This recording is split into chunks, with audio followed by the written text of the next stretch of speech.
Hello everyone. Back again with film recaps. In this video, I'm going to recap one of the thriller drama films from 2023, titled Sorcery. Before we get to the storyline, I'd like to wish everyone a happy and great day. Without further ado, let's get straight to the storyline.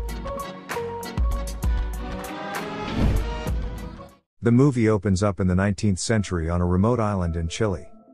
We're introduced to our protagonist, Rosa, a 13-year-old indigenous girl. Along with her father, she works and lives at the house of a man named Stefan, who is one of the German settlers in the area. Stefan lives with his wife and 2 sons, and he earns a good living from sheep farming. One morning, Rosa walks to Stefan's house to begin her duty, where she encounters 2 fierce and hostile dogs owned by his boss. She then begins preparing breakfast for Stefan's family, and once finished, she leaves the room when everyone arrives. While Stefan prays for the meal, Rosa also prays from the next room. Even though she's indigenous, she has recently converted to Christianity. Moments later, Rosa peeks through the curtain, and notices something's happening on the farm, which compels her to go there. It turns out that Stefan's sheep are all lying unconscious on the ground with no apparent cause. Most of them are already dead and some of them are breathing their last. She also discovers a bizarre braid of twigs wrapped around one of the dying sheep. Soon after, a scared Rosa and her father rush towards the field, and seeing the Indian knots, Stefan believes that Rosa's father did this on purpose as a form of protest against the German migrants. The father claims he is unaware of this, and then suddenly, Stefan gets aggressive, and pushes Rosa's face against his sheep. Upon witnessing how badly his daughter is treated, Rosa's father is forced to intervene, and tell Rosa to go home quickly. He then brings out his knife, but before he can use it, an enraged Stefan unleashes his 2 vicious dogs on him.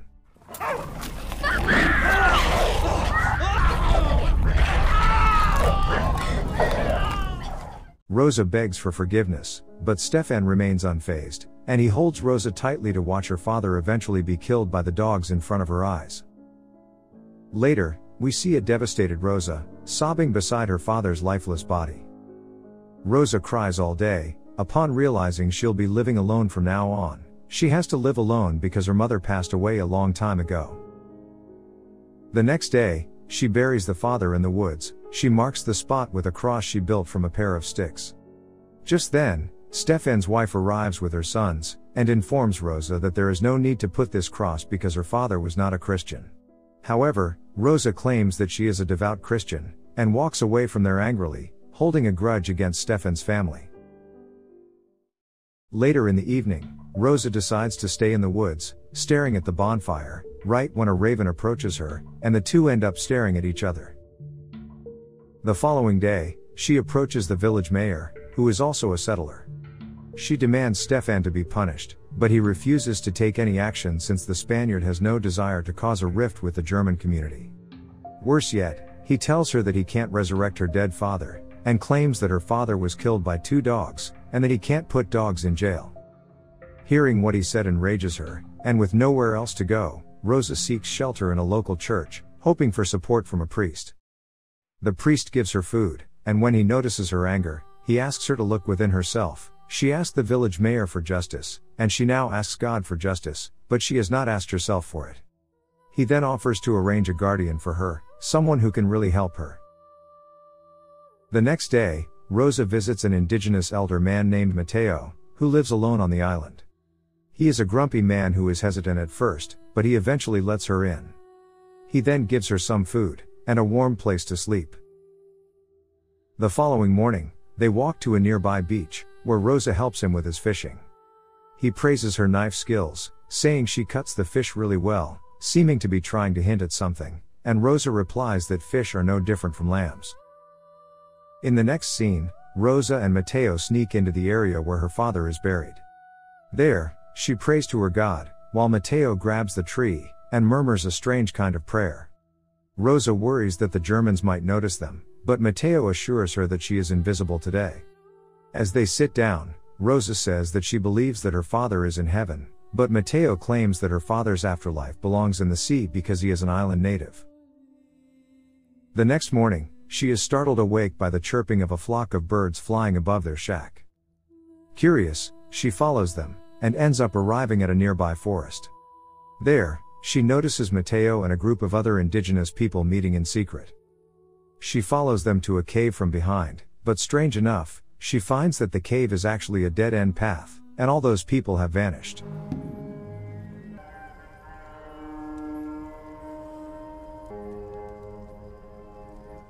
She decides to wait for them to come back, and sometime later, a nude elderly woman comes from the place, wearing the same twig braids around her body, which was found on the dying sheep earlier. This woman notices Rosa staring at her, but she turns around and continues to walk. After a while, Rosa and Mateo return to the beach to catch some fish. Rosa asks him why the dead sheep had braided twigs. She thinks that the indigenous people have something to do with that, and says that the dead sheep were the reason for her father's death. However, Mateo gets angry and claims that dead lambs cannot murder somebody, but living dogs can. He further says that her father died because German settlers don't care about indigenous people's lives, and that justice isn't for unimportant people like them. Hearing this, Rosa becomes so shattered that she goes near the water, and decides to drown herself. But fortunately, Mateo intervenes just in time, and saves her. That evening, she awakens in Mateo's home, and he gives her some dead birds. She doesn't understand this, so he explains that these birds will carry her sorrow and fly away with it. Rosa says that she wants to be with her father, but he explains that even if she drowns in the sea, she won't be able to reunite with him. So, he urges her to close her eyes and rest for a while. Afterward, Mateo prepares a meal for Rosa and asks her what she desires, so she explains that all she wants is justice for her father's death. When he asks what justice means to her, she says that she wants her father's killer, Stefan, to suffer. Hearing this, Mateo promises that he will talk to other indigenous people, and that since the dogs killed him, justice must also be served to the dogs. The following day, while Rosa is sitting on the beach, she is approached by a woman named Aurora. It turns out that she is the same naked woman from earlier, and Aurora brings her to her cottage, where Rosa realizes that she is a witch, and is actively committed to sorcery. Aurora then begins narrating the island's history to Rosa. She says that a long time ago, a sorcerer named Moraletta came to the island. He asked to be taken to the most powerful wizard on the land, but to his surprise, a strange indigenous woman showed up. The two then engaged in a fierce competition by morphing into large animals. But in the end, Moraletta became the largest beast possible. It seemed like he was about to win when surprisingly, the woman moved her hands and caused his ships to rupture like the insides of a whale. This compelled Moraletta to give away his book of magic to the woman, which resulted in the formation of their secret society La Recta Provincia. Aurora also informs Rosa that the members of La Recta Provincia took all the spells necessary to defend themselves against outside forces from the sorcerer's book. When Rosa asks who is part of this society, Aurora reveals that they are those who seek justice for the Indians and for this island. It is here where Rosa and Aurora begin the ritual. The next morning, we return to Stefan's house, and discover that Stefan's two sons have gone missing. To add, his wife finds their two dogs sitting on their sons' beds, and she chases them off. Raus! Raus!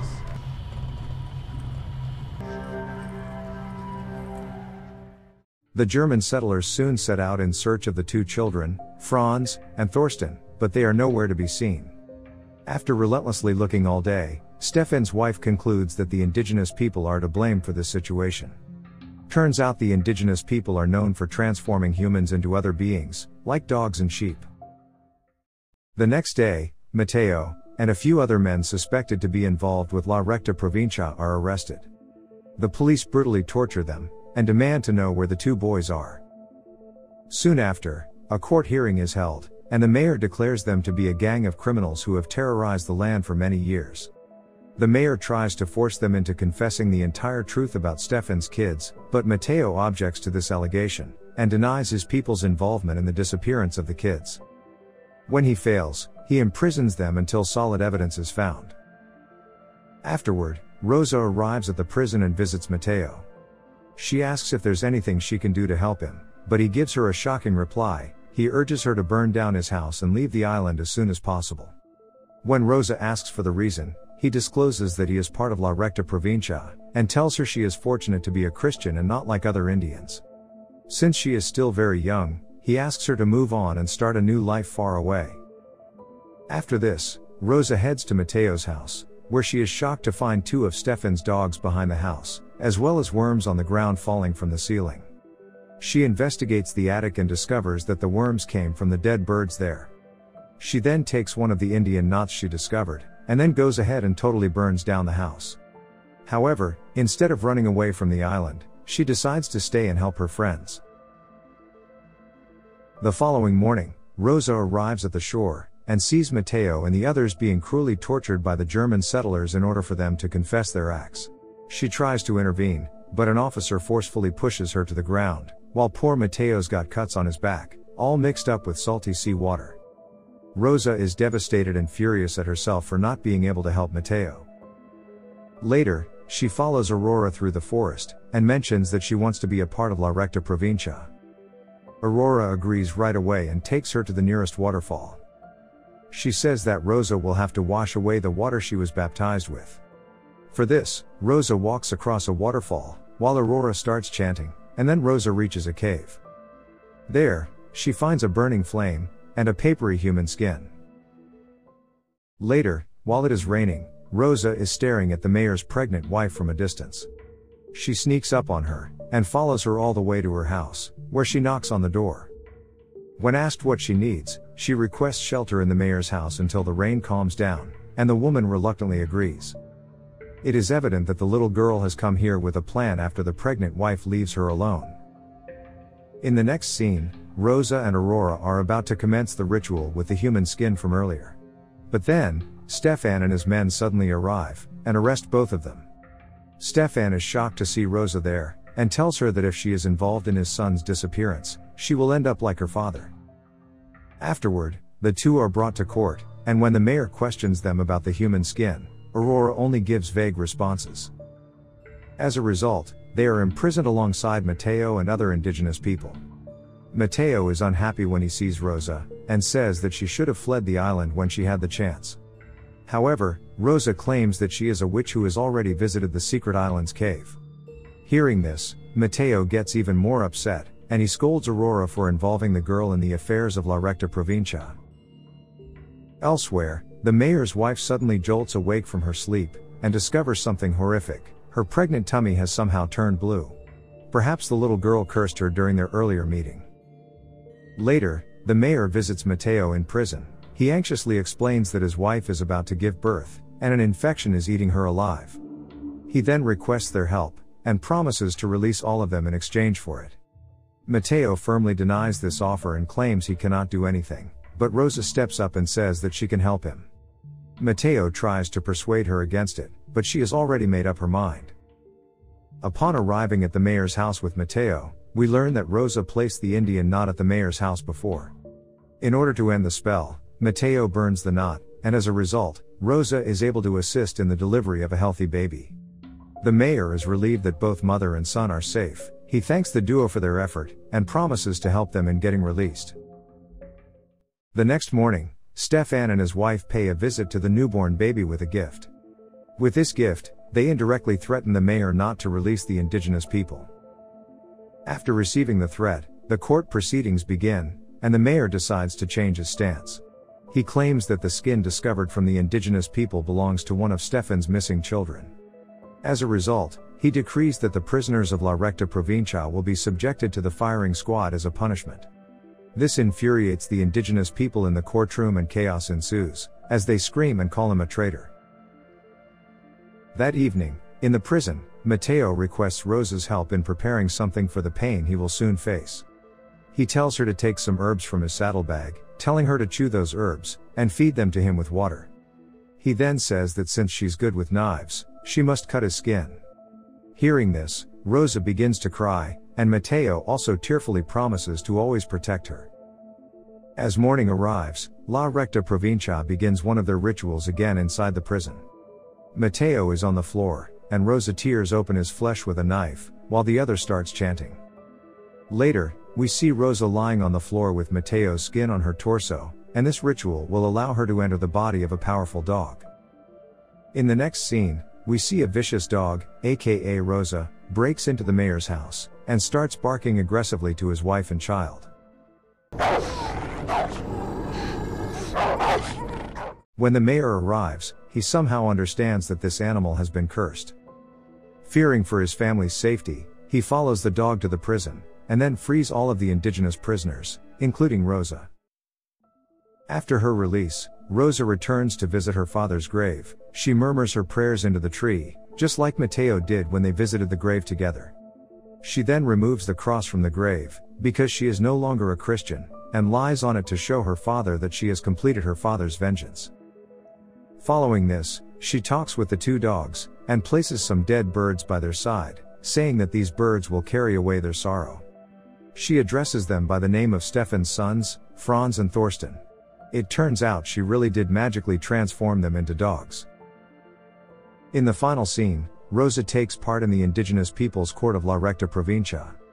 The girl takes Mateo's place as the ritual leader this time. She sings their song, and swears allegiance to their cause.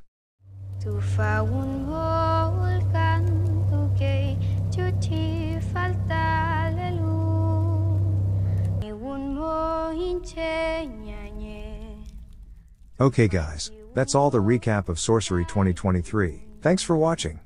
See you again in the next video.